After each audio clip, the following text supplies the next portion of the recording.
Bismillah, alhamdulillah, salatu wa salam ala rasulillah wa ala alihi wa sahbihi wa man walah. Salam alaikum wa rahmatullahi wa barakatuh. Donc nous sommes le 30 Ramadan, donc qui marque la fin de ce mois béni, le mois de la miséricorde, le mois du pardon.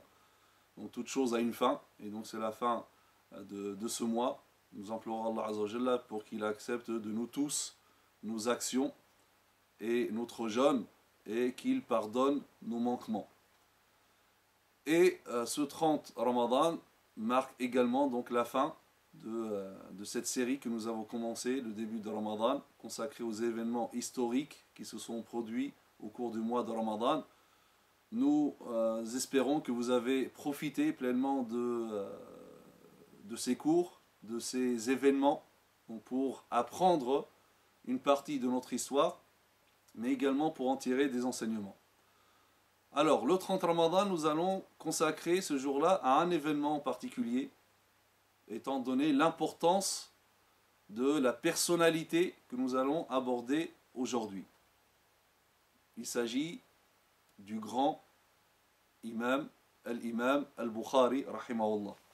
L'imam al-Bukhari, pourquoi 30 Ramadan l'imam al-Bukhari? Car le 30 Ramadan, en l'an 256 de l'Hégire, est décédé ce grand homme qui est l'imam al-Bukhari, rahimahullah. Il était âgé de 62 ans.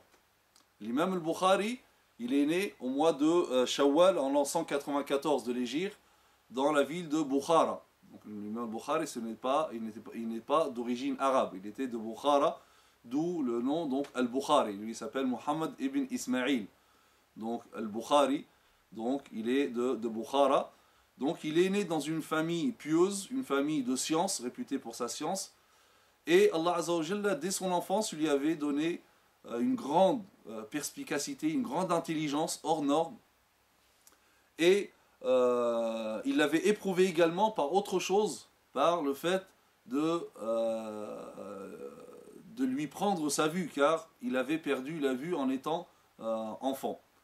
Au point où sa mère pleurait énormément et elle invoquait énormément Allah Azza wa Jalla. Et pendant une nuit, elle voit dans son rêve le prophète Ibrahim alayhi salam qui lui dit: sache que Allah Azza wa Jalla a rendu la vue à ton fils grâce à la bénédiction de tes doigts. Effectivement, elle se réveille le matin et elle trouve donc son fils, Muhammad ibn Ismail, donc, qui a retrouvé la vue. Alors, comme à l'époque, donc l'imam al-Bukhari a commencé donc son chemin scientifique dans Al-Kutab, dans les écoles coraniques, où il a appris le Coran par cœur. Il a fini l'apprentissage du Coran par cœur, il avait 10 ans. Et à l'âge de 16 ans, il connaissait déjà des milliers de hadiths. Il avait notamment appris tous les hadiths rapportés par Ibn Mubarak et Waqi'. Et il avait une mémoire et une capacité d'apprentissage par cœur hors pair. Si bien que lorsqu'il était avec ses camarades pour donc apprendre le hadith des chouyours, il était le seul à ne pas écrire. Cela a suscité chez ses camarades une curiosité, voire même il pensait qu'il était là en train de perdre son temps et il n'apprenait pas. Et donc c'est pour cela qu'il lui disait: comment es-tu là et tu n'écris pas? Et il ne cessait de lui répéter cela un jour, 2 jours, jusqu'à 16 jours. Et là, l'imam al-Bukhari leur dit à la fin, il leur dit: écoutez, ramenez et mettez là, posez devant vous tout ce que vous avez écrit. Et là, tous ses camarades ramènent donc tout ce qu'ils ont écrit. Il y avait plus de 15 000 hadiths. Et là, l'imam al-Bukhari, devant eux, il commence à réciter tous les hadiths de cœur, énoncés, et les chaînes de transmetteurs jusqu'au prophète, sallallahu alayhi wa sallam, un par un. Plus de 15 000 hadiths, si bien que même certains d'entre eux corrigeaient les erreurs, donc d'après la récitation de l'imam al-Bukhari. Et c'est là que ses camarades ont pris conscience qu'aucun d'entre eux ne pourrait atteindre le niveau de l'imam al-Bukhari.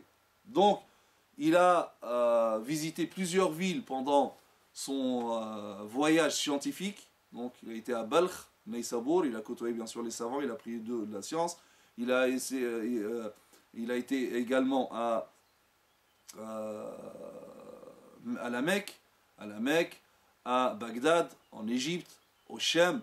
Donc il a rencontré énormément de chouïrs, il a pris des hadiths d'environ 1800 mètres. De qui donc il a pris les hadiths. Il a commencé à enseigner à l'âge de 17 ans, comme on dit de lui, il a commencé à enseigner, il n'avait pas encore toute sa barbe. Et les gens l'arrêtaient partout, même dans la rue, des fois il l'obligeait à s'asseoir dans la rue pour qu'il leur récite les hadiths du prophète sallallahu alayhi wa sallam. Il avait donc une capacité d'apprendre par cœur hors pair, si bien que lui-même disait que il connaît par cœur 100 000 hadiths authentiques et 200 000 qui ne le sont pas. Il nous a laissé Sahih al-Bukhari, donc parmi donc, les ouvrages les plus importants qu'il nous a laissé, c'est bien sûr son recueil de hadiths, al-Bukhari, qui est considéré comme le livre le plus authentique après Al-Qur'an. Et d'ailleurs, l'imam al-Bukhari, c'est le premier compilateur de hadiths qui s'est consacré à mettre dans son recueil uniquement que les hadiths sahih. Donc, l'imam al-Bukhari a réalisé son recueil.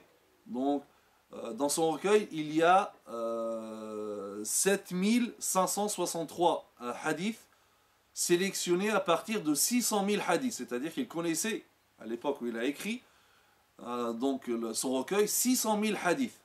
Mais, donc il n'a pas mis, lui-même il dit qu'il n'a pas mis tout ce qui était authentique pour que le recueil ne soit pas trop long. Donc, il a mis ces hadiths-là, et ça lui a pris 16 ans pour compiler ce recueil. Et lui-même dit qu'il n'a pas mis un seul hadith avant de faire salat al-istikhara. Pour chaque hadith qu'il voulait mettre dans son recueil, il faisait salat al-istikhara. Il a fait salat al-istikhara plus de 7000 fois, 7563, juste pour son recueil. Et il a laissé d'autres livres, bien sûr, comme l'Adab al-Mufrad, donc un livre dans lequel il a abordé les questions de comportement et des bienséances de l'islam. Il y a aussi un livre de tarikh qu'il appelait donc Tarikh al-Kabir, Tarikh al-Awsat wal-Saghir, donc trois formes de ce livre de tarikh. Al-Du'afa également, un livre dans lequel il a mis les transmetteurs qui ne sont pas fiables, donc Du'afa, les faibles. Al-Bukhari, bien sûr, il a pris une place importante dans les cœurs de tous les musulmans, y compris donc chez les particuliers, les savants ou chez le commun des musulmans, et bien sûr, cela a suscité la jalousie de certains, et comme en général, donc les gens de science et les gens du bien, les gens vertueux et pieux, ils sont souvent éprouvés, et donc l'imam al-Bukhari a été éprouvé, il a fait preuve aussi de patience, et notamment il a été éprouvé par rapport à cette question de Khalq al-Qur'an. À cette époque, il y avait donc cette épreuve, cette fitna de Khalq al-Qur'an. Pardon. Khalq al-Qur'an, donc c'était à l'époque, donc la question c'était est-ce que le Qur'an est une parole, bien sûr c'est une parole de Dieu, ça pour tout le monde, mais est-ce que c'est une parole créée ou incréée? On a accusé l'imam al-Bukhari d'avoir dit que le Qur'an était une parole créée, comme disent les Mu'tazilites, donc on l'accusait de mu'tazilisme.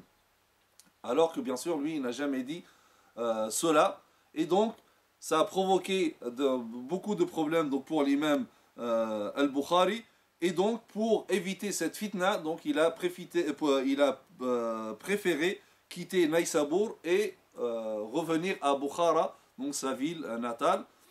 Donc, au départ, tout allait bien à Bukhara, jusqu'à une autre épreuve encore arrive avec le gouverneur, car le gouverneur sollicité de l'imam al-Bukhari des cours privés de sciences, mais al-Bukhari a refusé, donc il l'a exilé, et al-Bukhari a été forcé de s'exiler dans l'une des villes de Samarkand.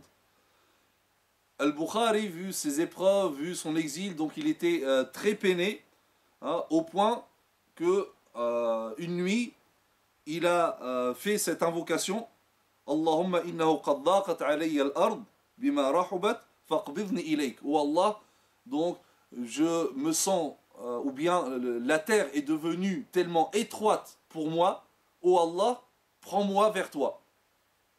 Et effectivement, à peine un mois après cette invocation-là, l'imam al-Bukhari est décédé donc le 30 Ramadan en l'an 256 de l'Hégire, après 62 ans de vie au service de la science, au service de l'islam. Il a été enterré le jour de l'Eid, Eid al-Fitr, après la prière de Dhuhr, qu'Allah Azza wa Jalla lui fasse miséricorde et qu'il nous rejoint à lui, Inch'Allah, dans le paradis. Donc voilà, par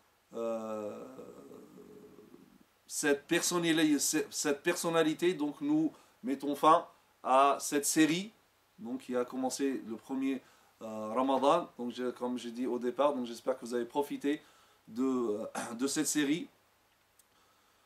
Ne m'oubliez pas dans vos doigts, n'oubliez pas à vous de savoir dans vos doigts.